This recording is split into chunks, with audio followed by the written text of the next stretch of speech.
Hello again and welcome back to my channel. Well, garden season for me is over. It is cold now. It's later in the fall. So now I'm indoors enjoying all my garden produce, processing my herbs and spices, putting them away, and just organizing. So today I want to show you what I'm doing with some of the herbs that I was able to harvest, dry, and now about to process. This right here is some dried dandelion roots that I harvested, and these grew wild in my garden.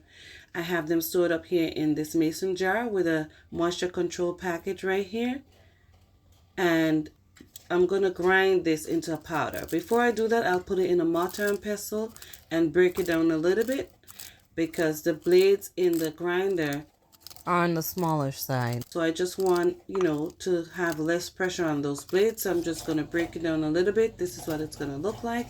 And then I'm going to toss it right here in this grinder and grind these up. I already have some in here that I did to show you there. And I am going to fill this up all the way to the fill line where it says maximum right here. It says max right there. So I'm going to go ahead and do that. Put this in here. And this amount here is not going to fill it up. So I'm just going to do some more. Get it all the way up here.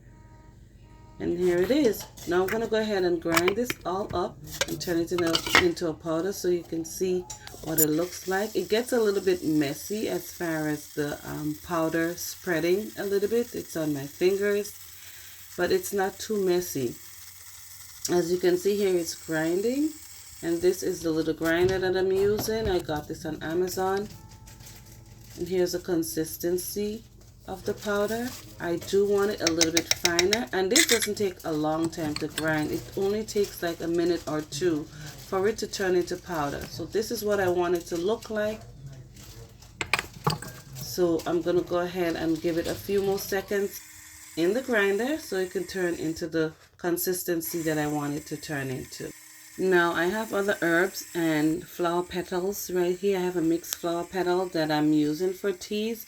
And these are all teas and spices. I have stevia, moringa, and lots of different herbs that I'm going to be using on a daily basis. And these all were grown organically, whether they grew up in my garden as a quote-unquote weed, or whether I grew them myself from seed. I harvested them, and here it is. This is the consistency I want. It's a powder. I can make shakes with this. I can make teas and reap all the benefits that I can from these organically grown herbs.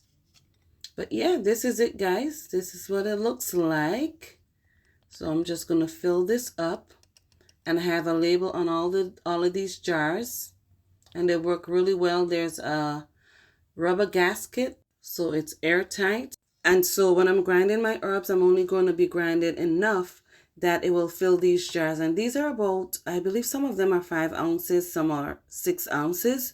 So I'm going to be grinding just that amount. And the others, I'm just going to leave it right here with a moisture control pack and just cover it and stash it away until the ground ones are all done and I can grind some more to add to the jars. I also have some blueberries that I dehydrated since in 2022, I believe. Yes. And I can just store it up with no refrigeration or anything. It's like raisins.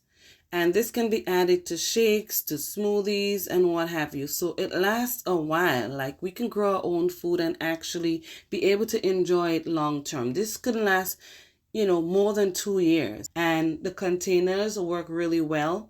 I have moringa and stevia that I already ground up, dandelion greens. I have a whole lot of herbs going here and a lot of nutrients that I can incorporate into my diet and make healthier choices. And I think it helps so much more when everything is organized and labeled and it's done with intent. I hope you enjoyed this video and thanks for watching.